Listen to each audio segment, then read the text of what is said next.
Hey guys, what's up? It's Toya. I know, long time no see, no hear, no updates. Guys, I totally apologize.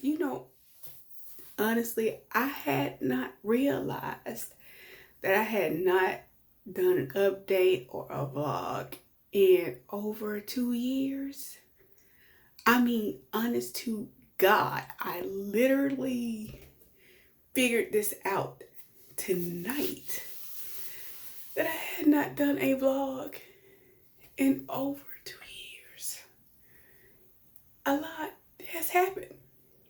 I think the last thing I shared like publicly is the birth of my last daughter. And that last daughter is 2 years and 3 months old. So I am sorry, but I do have a lot of updates.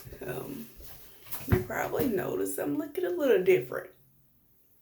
And that's because I had my weight loss surgery revision. I went from a Roux-en-Y, otherwise known as the gastric bypass. I converted to the duodenal switch. And that took place March 30th. And it's been an experience. A lot of people like convert from the bypass to the sleeve or the sleeve to the bypass, but very rare you'll see anyone who goes from the bypass to the duodenal switch. Excuse me. And honestly, there's not very many bariatric surgeons that will do that.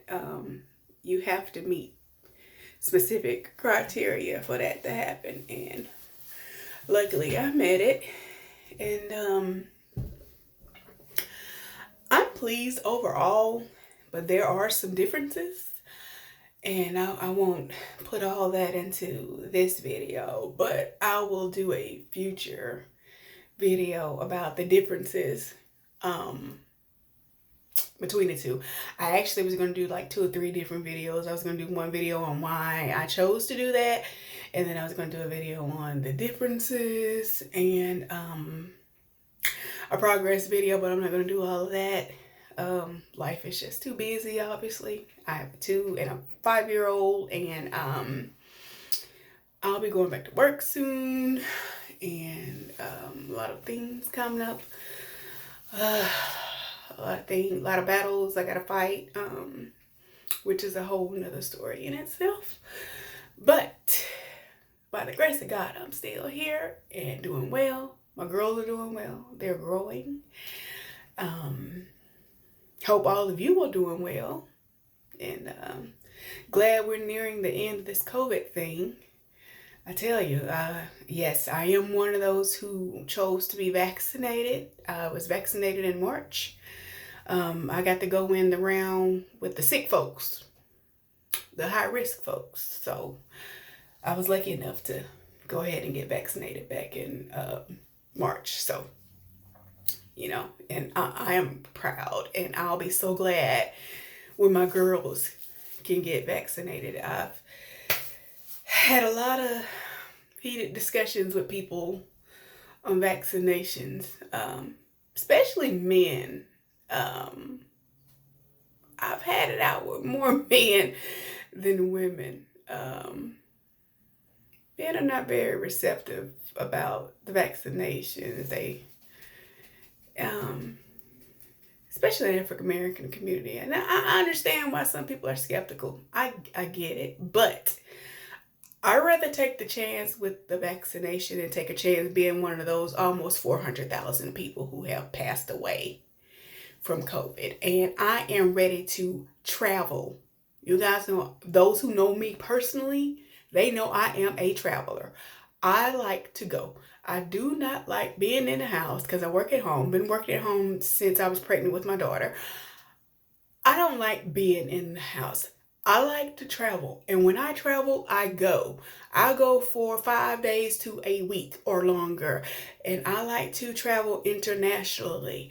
I like to go places. So I have about lost my shit waiting on a chance to like get back out there and travel. And my girls have an interest in traveling and I'm ready to show them the world.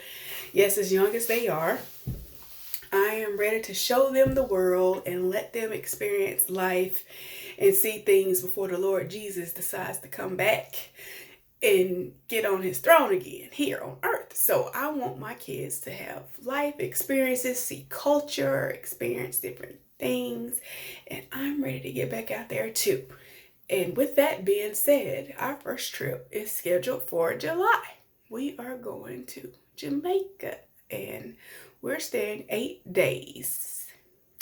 Yes, I said 8 days and 7 nights. So my girls are excited. It's the first time they're going to be on a plane and they're going to a different country. They understand it's a different country, a different culture. And the interest peaked even more because my last relationship was with an islander. I mean, he was from the Virgin Islands, but they became even more interested after things that he's shown them and taught them, and foods he's introduced them to and things like that. So I'm excited too. But yeah, that's what's going on. But as far as the surgery, I'm going to go ahead and answer these questions because I know I'm going to get them. I got them before last time when I was doing a consult about it, but I chose to do the revision because when I had my gastric bypass, I didn't have any children at that time. It was just myself and I was married then. And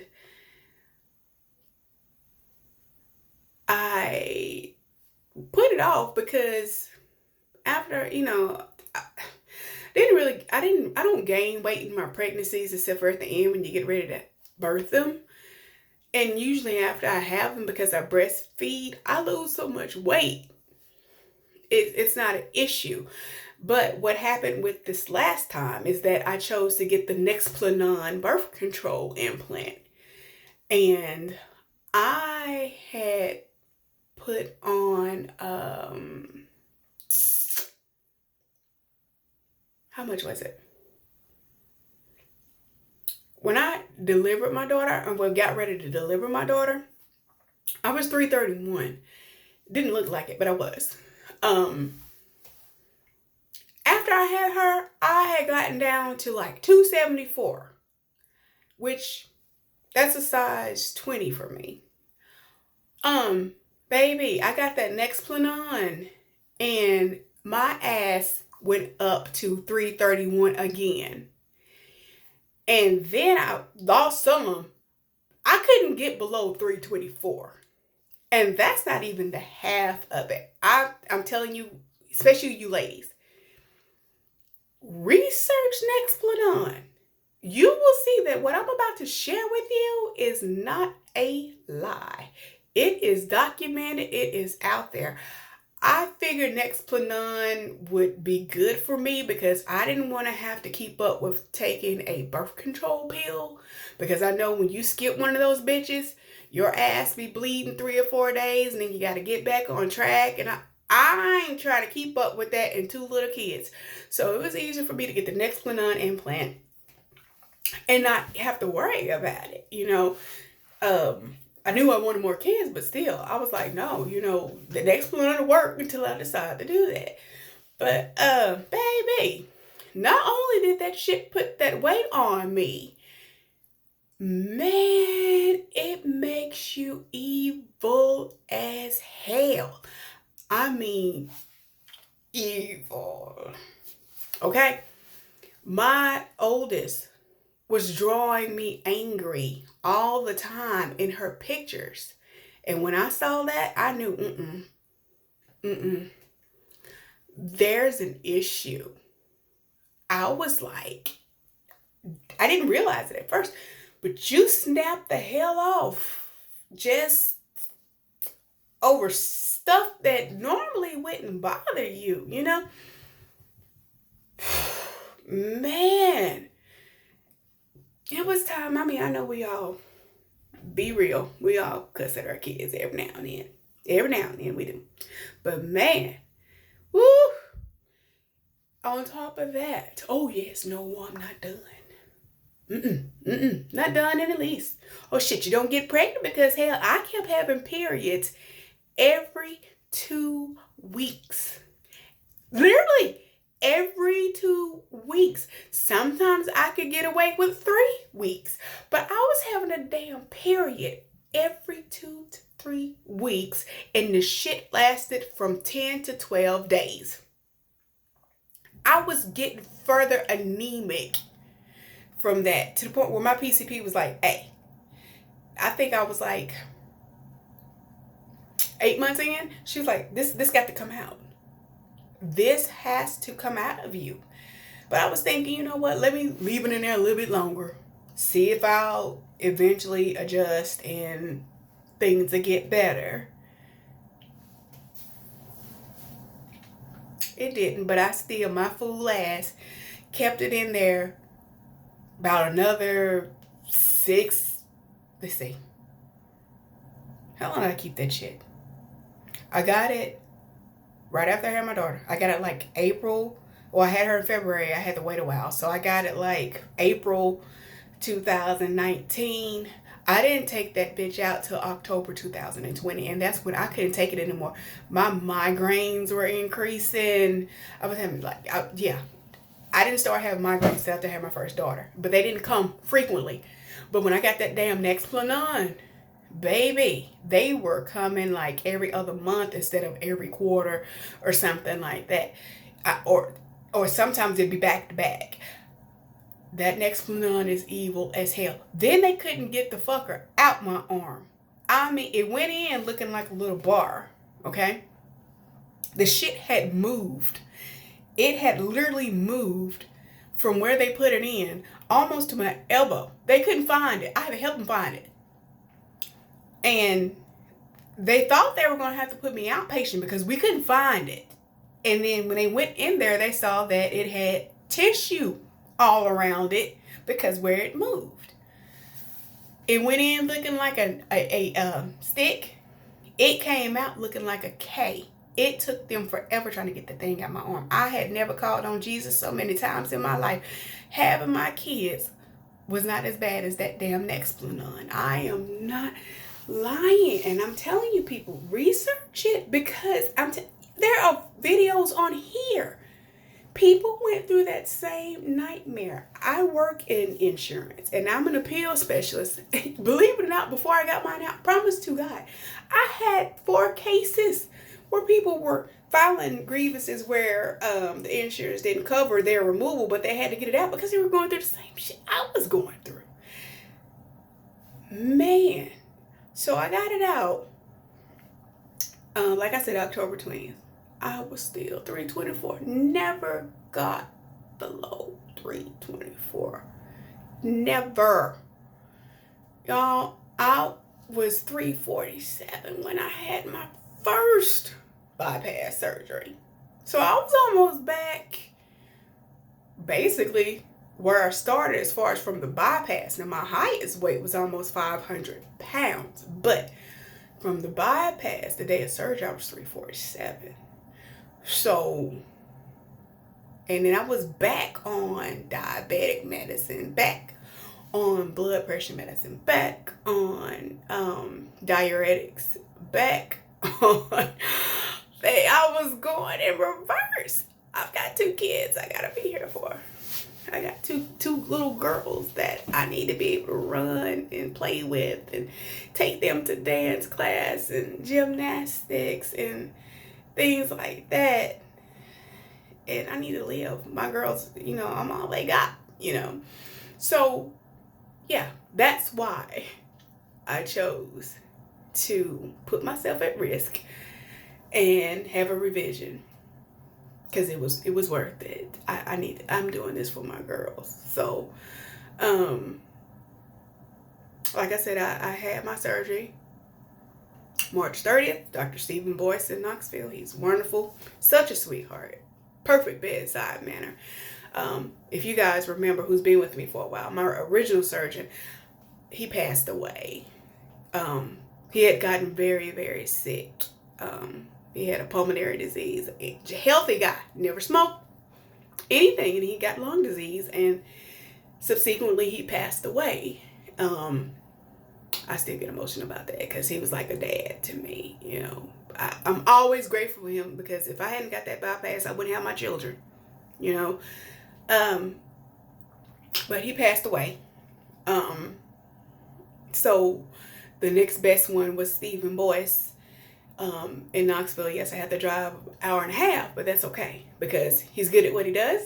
He's like the Dr. Nazardin of Tennessee. You know, Dr. Now, my 600-pound life, that's the Dr. Now in Tennessee. So, because a lot of the ones in my city, they do not, well, hell, all of them do not do revisions or conversions unless it's something major, like you dying, or yeah, they won't do it. They will not. And some will not see patients that's extremely large. That's why a lot of them end up going to Dr. Now. But anyway, I'm currently 276. So that's what, a month and 2 weeks, I think, because today is May the 13th, something like that. Yeah, month and 2 weeks, might as well say. I went from size 24. I am 18-20. Actually, my top may be more like 16-18, because this outfit I got on, I haven't had this on since before I had my oldest daughter. Now the problem that I'm having is that I still had my skin from the first time I had weight loss surgery. Never had skin removal.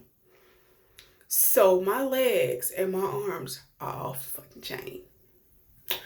Now my abdomen, I don't think I'm going to have any issues with tummy skin. If I do, it won't be much. I don't even think it'll be like 5 pounds of skin, honestly. My back, I don't think I'm going to have issues with my back. But these goddamn arms and my legs, baby.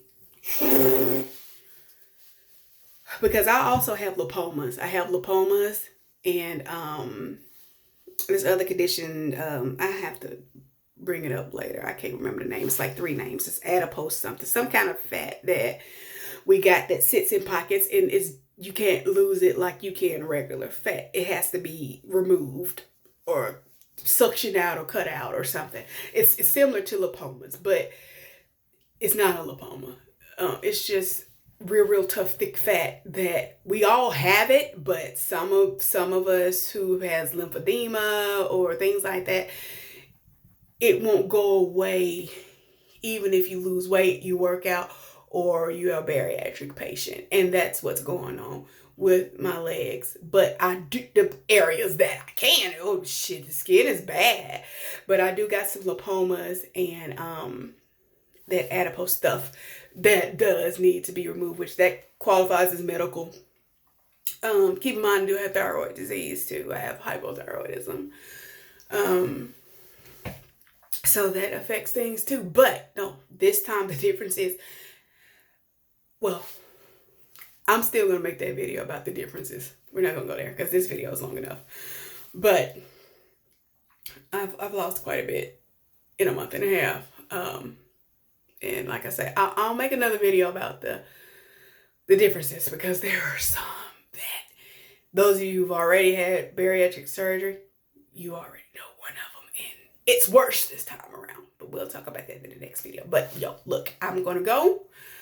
I actually have my follow-up tomorrow, and I need to get up early because I got to drive an hour and a half there, hour and a half back.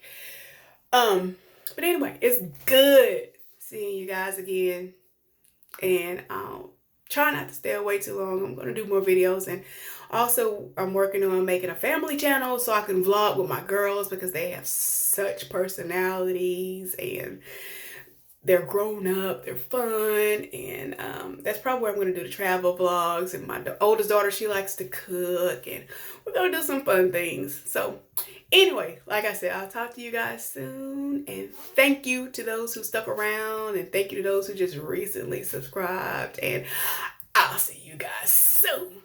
Good luck. Bye.